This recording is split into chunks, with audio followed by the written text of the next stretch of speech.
सोचो कि सिर्फ तालीम के ज़रिए इज़्ज़त हासिल कर लो, ये मुमकिन नहीं है। सिर्फ बिजनेस के ज़रिए इज़्ज़त हासिल कर लो, ये मुमकिन नहीं है। सिर्फ इबादतों के ज़रिए इज़्ज़त हासिल कर लो, ये भी मुमकिन नहीं है। तो फिर इज़्ज़त कैसे मिलेगी? इस वक्त मुसलमानों की सिचुएशन बड़ी नागुफ्ता बे है। न कोई हैसियत है, न कोई इज़्ज़त है, न कोई वक़ार है। सबसे ज़्यादा बेहैसियत कौम इस वक्त पूरी दुनिया में कोई है तो वो हम और आप हैं, मुसलमान हैं। अब इसकी वजह क्या है, इसके असबाब क्या हैं और इसका हल क्या है? मुसलमानों को इज़्ज़त कैसे मिले, मुसलमानों को वक़ार कैसे मिले, मुसलमानों को दुनिया की नज़र में कोई हैसियत कैसे हासिल हो? अब इस लिहाज से अगर हम अपने दानिश्वरों को पढ़ते हैं और दानिश्वरों से इसके बारे में कुछ मालूमात हासिल करते हैं तो हमारे दानिश्वरों के भी अजीब अजीब अक़वाल हैं। एक तबका है हमारे दानिश्वरों का जो कहता है कि मुसलमान चूँकि तालीम में बहुत पीछे है, तालीम नहीं है इसलिए इज़्ज़त नहीं है। लेकिन मैं जब दुनिया पे नज़र डालता हूँ तो देखता हूँ बहुत से बड़े बड़े तालीम याफ्ता डिग्री होल्डर हैं जो बैठ कर के पकौड़े तल रहे हैं, जो घरों में बैठ कर के मक्खियाँ मार रहे हैं। बड़े से बड़े पढ़े लिखे लोग हैं जिन्हें आज कोई पूछ तक नहीं रहा है, समाज में उन्हें कोई जानता तक नहीं है। और बहुत सारे पढ़े लिखे हजरात हैं जो पढ़ लिख कर के डिग्रियां हासिल करके भी नौकरी कर रहे हैं और जिल्लत की ज़िंदगी गुजार रहे हैं। और चौथी फेल, पांचवी फेल, और बहुत सारे तो ऐसे जाहिल हुक्मरान हैं जिन्होंने स्कूल का मुंह तक नहीं देखा, लेकिन आज उनको इतनी इज्जत मिली है कि बड़े बड़े डिग्री होल्डर उनकी गाड़ियों के पीछे भाग रहे हैं। बड़े बड़े पढ़े लिखे उनके नाम के नारे मार रहे हैं। तो तालीम सिर्फ इंसान को, किसी कौम को इज्जत नहीं दिला सकती भाई। कितना भी पढ़ लिख लें आप, बहुत कुछ कर लेंगे तो नौकरी हासिल कर लोगे, करनी आपको गुलामी ही है, भागना आपको गाड़ियों के पीछे ही है, रहना किसी के अंडर ही है। तो सिर्फ तालीम आपको इज्जत नहीं दिला सकती।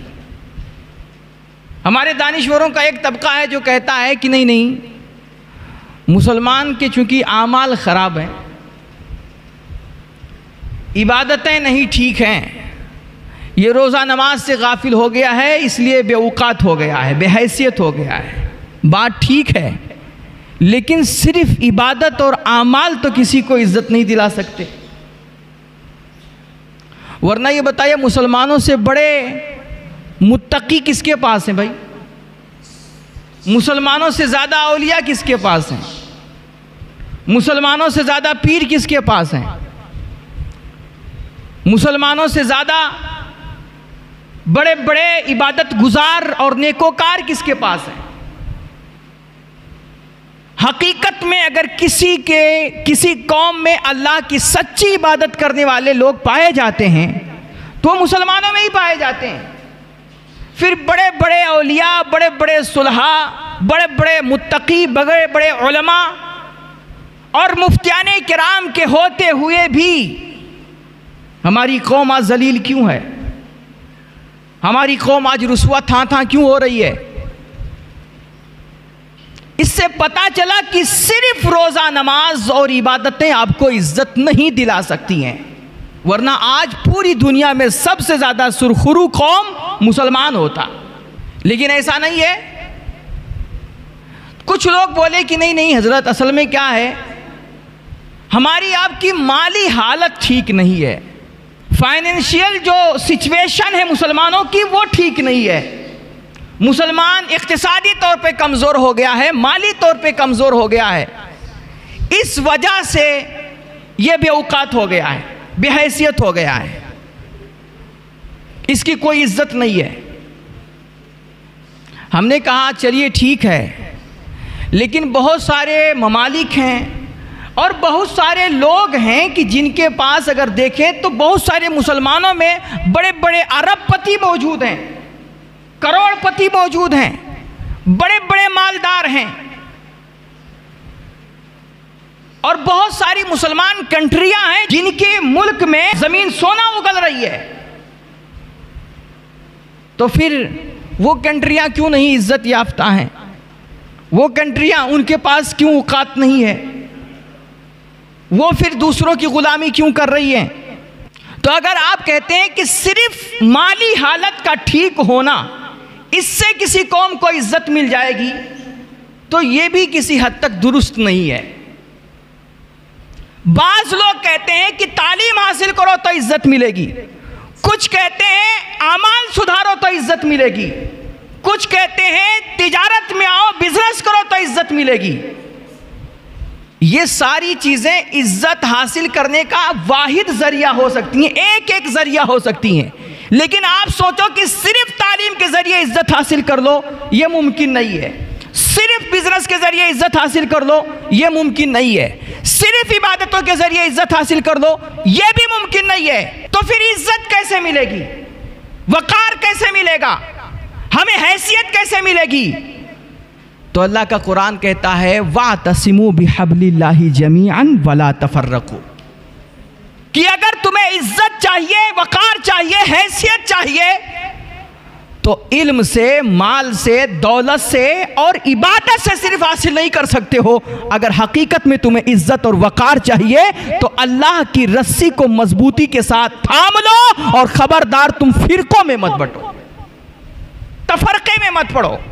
तुम इज्जत के लिए मर रहे हो, वकार के लिए मर रहे हो, कह रहे हो दुनिया में हमारी हैसियत नहीं है, क्योंकि तुम बटे हुए हो फिरका परस्ती में, मसलक परस्ती में, इनके उनके खिलाफ साजिशें करने में।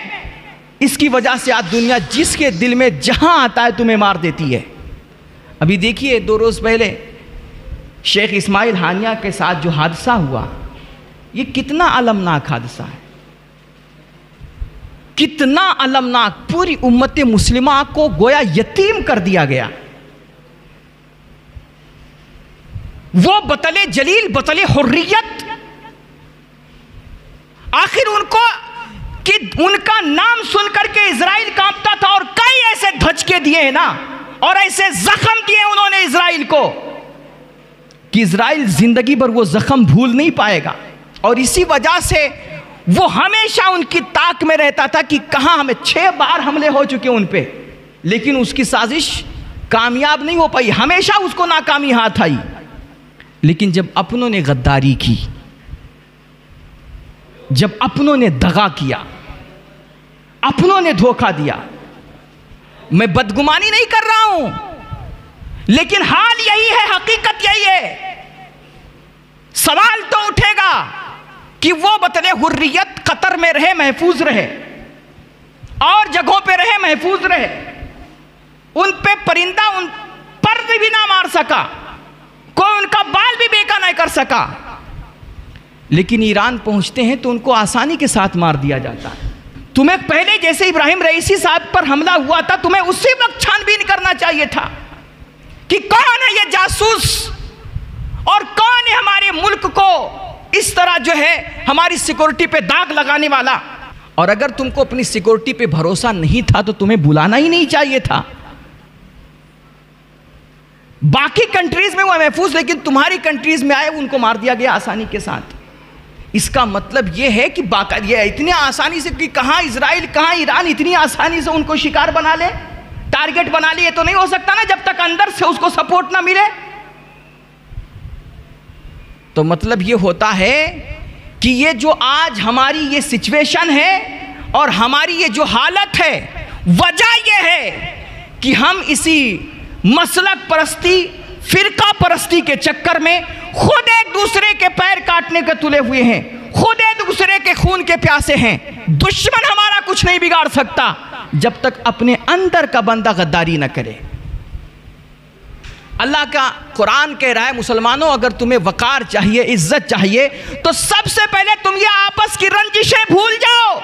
सबसे पहले ये आपस के जो तफरके हैं तुम्हारे, ये जो झगड़े हैं तुम्हारे, ये जो तासुब है तुम्हारे अंदर, इन सब को खत्म करो। अल्लाह की रस्सी को मजबूती के साथ थामो और मुत्तहिद होकर के रहो। अल्लाह कह रहा है कि सबसे पहले तुम अपने सफों में इत्तिहाद पैदा करो, एकजुट हो, और एकजुट होकर के तुम क्या करो, तुम इधर उधर इनसे उनसे भीख इज्जतों की मत मांगो। तुम अपनी सफों में इत्तिहाद पैदा करो और मिल करके 150 MLA बनाओ, 40-50 तुम अपने MP तैयार करो और इनको विधानसभा भेजो, इनको संसदों में उतारो, पार्लियामेंट भेजो। और जब ये तुम्हारे अपने लोग होंगे जिनके हाथों में वजारत का कलमदान होगा, और जब ये इख्तिदार की कुर्सियों पे बैठेंगे, फिर तुम्हारे पढ़े लिखों को इज्जत मिलेगी, फिर तुम्हारे लोगों को, तुम्हारी कौम को वकार मिलेगा। जब तुम हुकूमत में हिस्सेदार बनोगे, इख्तिदार में हिस्सेदार बनोगे, तो फिर तुम्हारे लोगों की बातें सुनी जाएंगी। वरना अगर ये चीज नहीं है, तुम्हारे पास ताकत नहीं है, तुम्हारे पास इत्तेहाद नहीं है, तुम्हारी जमातों में यूनिटी नहीं है, तो फिर कितने भी पढ़ लिख जाओ, तुम्हें भागना गाड़ियों के पीछे ही है।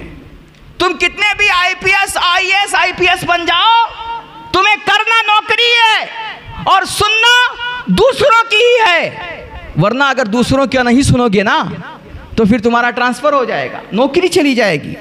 तो सिर्फ तालीम तुम्हें इज्जत नहीं दिला सकती, सिर्फ बिजनेस और माल और दौलत तुम्हें इज्जत नहीं दिला सकती, सिर्फ इबादतें तुम्हें इज्जत नहीं दिला सकती हैं। इज्जत तुम्हें इख्तिदार दिलाएगी, इज्जत तुम्हें तुम्हारा इत्तिहाद दिलाएगा।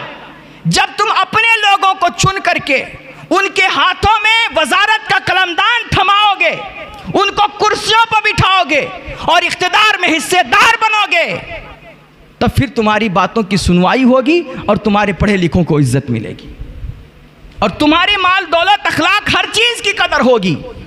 लेकिन अगर ये सब नहीं है तो फिर मस्जिदें भी बर्बाद होंगी, मदरसे भी जाएंगे हाथ से, और तुम इबादतें करते रहना। ये नमाज के लिए हमें मस्जिदों में क्यों इकट्ठा किया जाता है? भाई नमाज तो हम कहीं भी पढ़ सकते हैं, नमाज ही तो पढ़नी है, अल्लाह ही को तो याद करना है। तो चाहे घर में पढ़ें, दुकान में पढ़ें, बाजार में पढ़ें, कहीं भी पढ़ें, लेकिन मस्जिद में हमें पढ़ने के लिए क्यों इकट्ठा किया जाता है?